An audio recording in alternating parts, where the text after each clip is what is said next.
मोहतरम नाजरीन, अस्सलामु अलैकुम।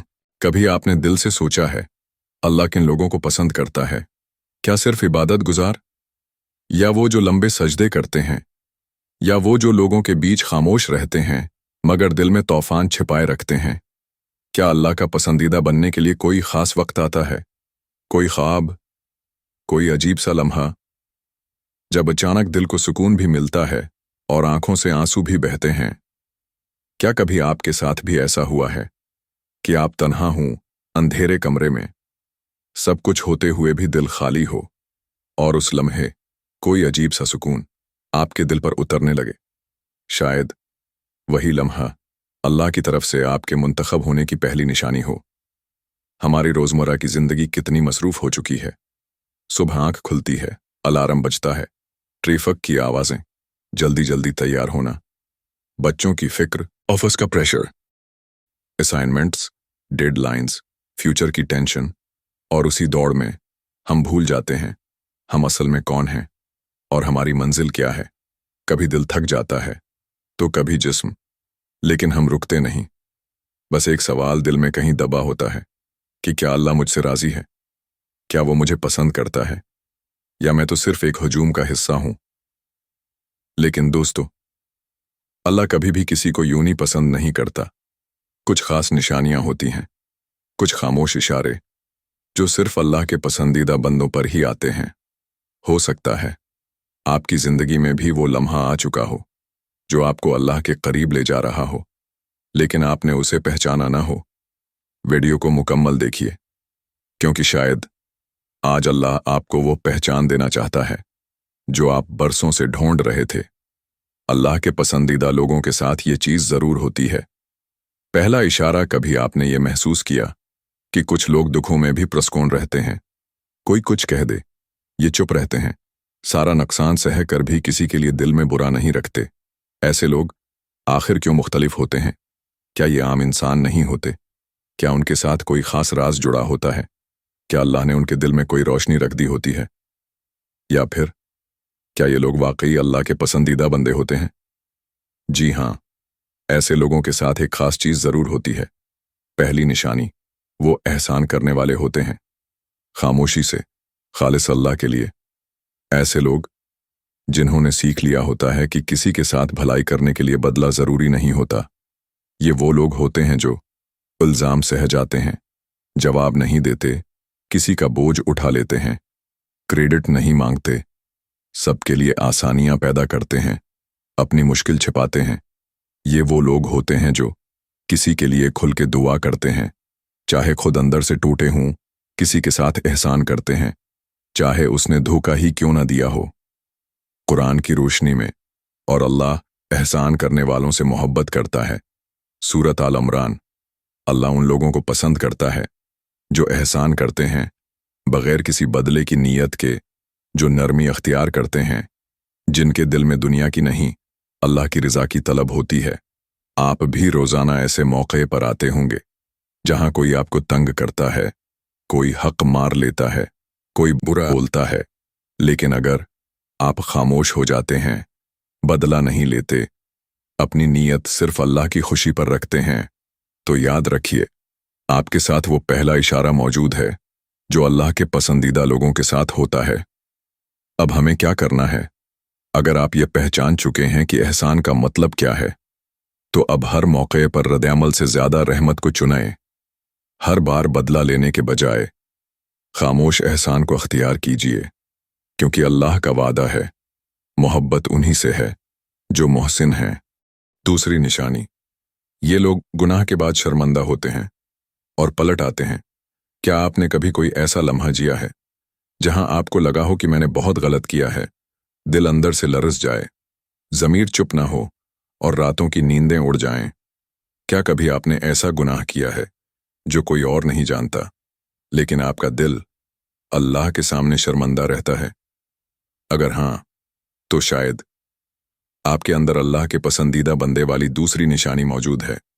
ये लोग गुनाह करते हैं लेकिन रुक जाते हैं, शर्मिंदा होते हैं, पलट आते हैं। ये फरिश्ते नहीं होते, ये भी हमारी तरह इंसान होते हैं, खुद आकर बैठते हैं, लेकिन फर्क सिर्फ इतना होता है कि یہ لوگ گناہ پر ڈھٹائی نہیں دکھاتے، یہ شرمندہ ہوتے ہیں اور پھر واپس اللہ کی طرف لوٹ آتے ہیں روتے ہوئے۔ قرآن کی روشنی میں بیشک اللہ ان لوگوں سے محبت کرتا ہے جو بار بار توبہ کرنے والے ہوتے ہیں۔ سورۃ بقرہ۔ اللہ کہہ رہا ہے، جو گناہ کے بعد پلٹتے ہیں میں ان سے محبت کرتا ہوں، یعنی یہ محبت ان کے لیے ہے جو ندامت کے آنسو بہاتے ہیں، اکیلے کمرے میں سجدے میں گر کر کہتے ہیں، یا اللہ مجھ سے غلطی ہو گئی، جنہیں گناہ کے بعد دل کا سکون چھن جاتا ہے اور جو صرف اللہ کے لیے خود کو بدلنے کی نیت کرتے ہیں۔ تو کیا آپ بھی کبھی تنہائی میں روئے ہیں؟ کیا آپ نے کبھی کسی گناہ کے بعد دل سے کہا، یا اللہ میں دوبارہ نہیں کروں گا؟ اگر آپ نے سچے دل سے توبہ کی ہے تو سن لیجئے، آپ اللہ کے قریب ہو چکے ہیں، کیونکہ دنیا سزا دیتی ہے لیکن اللہ محبت دیتا ہے جب بندہ پچھتا کر پلٹتا ہے۔ اب ہمیں کیا کرنا ہے؟ ہمیں اب یہ سیکھنا ہے کہ توبہ شرمندگی نہیں، اللہ کی محبت کا دروازہ ہے۔ گناہ ہو جائے فوراً پلٹ جائیں، کبھی تاخیر نہ کریں، کبھی یہ نہ سوچیں کہ اللہ مجھے معاف نہیں کرے گا، کیونکہ قرآن ہمیں بتاتا ہے، کہہ دیجئے، اے میرے وہ بندو جنہوں نے اپنی جانوں پر زیادتی کی، اللہ کی رحمت سے مایوس نہ ہو۔ سورۃ زمر۔ تو اگر آپ شرمندہ ہیں تو خوش نصیب ہیں، کیونکہ شرمندگی کے بعد جو آنسو نکلتا ہے وہ اللہ کو بہت پسند ہوتا ہے۔ تیسری نشانی، جنہیں اللہ پسند کرتا ہے ان کی زندگی میں ایک وقت ایسا آتا ہے جب سب رشتے کمزور پڑ جاتے ہیں لیکن اللہ کی قربت بڑھ جاتی ہے۔ کبھی ایسا ہوا ہے کہ جس پر سب سے زیادہ بھروسہ تھا وہی ساتھ چھوڑ گیا، جس سے سب سے زیادہ امید تھی وہی بدل گیا، جس رشتے سے سب سے زیادہ لگاؤ تھا وہی ٹوٹ گیا، اور آپ کے پاس کچھ نہ رہا سوائے ایک تنہا دل اور آنکھوں میں خاموش سوالات۔ یہ وہ وقت ہوتا ہے جہاں انسان کا دل کہتا ہے، بس اب کوئی نہیں ہے، اب صرف اللہ ہے۔ یہ لمحہ تکلیف دیتا ہے، ہاں، لیکن یہی وہ لمحہ ہوتا ہے جہاں سے اللہ کے پسندیدہ بندوں کی کہانی شروع ہوتی ہے۔ قرآن کی روشنی میں صبر کرو اور تمہارا صبر اللہ ہی کے لیے ہو، اور ان پر غم نہ کرو۔ سورۃ نحل۔ اللہ ان سے محبت کرتا ہے جو رشتوں کے ٹوٹنے پر بھی اللہ سے جڑ جاتے ہیں، جو دنیا سے کٹ کر اللہ کی طرف مڑ جاتے ہیں، اور جن کا دل صبر کے ذریعے اللہ کی قربت کو محسوس کرنے لگتا ہے۔ شاید آپ بھی آج کل کسی رشتے کے بوجھ تلے دبے ہوں، شاید آپ کی دعائیں کسی کے حق میں تھیں اور وہی شخص پیٹ پھیر گیا، شاید آپ بہت محنت کر رہے ہیں لیکن کوئی سرا ہی نکل رہا۔ تو سن لیجئے، یہ لمحہ سزا نہیں، یہ اللہ کا اشارہ ہو سکتا ہے۔ وہ آپ کو دنیا سے ہٹا کر اپنی طرف بلانا چاہتا ہے، تاکہ جب سب چھوڑ جائیں آپ صرف اسے پکاریں۔ ہمیں اب کیا کرنا ہے؟ جب کوئی ساتھ نہ دے تو شکایت مت کیجیے، بلکہ خلوت کو عبادت میں بدل دیجیے۔ راتوں کو اٹھ کر 2 رکعت نفل پڑھ لیجیے، تنہائی میں اللہ کہہ کر آنکھیں بند کیجیے اور صرف اس کو مخاطب کیجیے جو کبھی تو نہیں جاتا۔ یاد رکھیے، جب اللہ چاہتا ہے کہ کوئی صرف اس کا ہو جائے تو وہ باقی سب سے اسے آہستہ آہستہ جدا کر دیتا ہے۔ چوتھی نشانی، اللہ جنہیں پسند کرتا ہے انہیں کئی بار آزمایا جاتا ہے لیکن وہ شکوہ نہیں کرتے، سجدے کرتے ہیں۔ کیا آپ کی زندگی میں ایسا وقت آیا ہے جہاں ہر طرف مایوسی تھی، جہاں ایک مصیبت ختم نہ ہو پاتی اور دوسری شروع ہو جاتی؟ کبھی صحت کا مسئلہ، کبھی بچوں کی فکر، کبھی رزق کی تنگی اور کبھی اپنوں کی بے رخی، اور ایسے وقت میں آپ نے صرف اتنا کہا ہو، یا اللہ تو دیکھ رہا ہے، مجھے صبر ہے۔ اگر آپ نے کبھی ایسا محسوس کیا ہے تو یہ بات کان کھول کر سن لیجئے، آپ ان لوگوں میں سے ہو سکتے ہیں جنہیں اللہ اپنے قریب رکھنا چاہتا ہے۔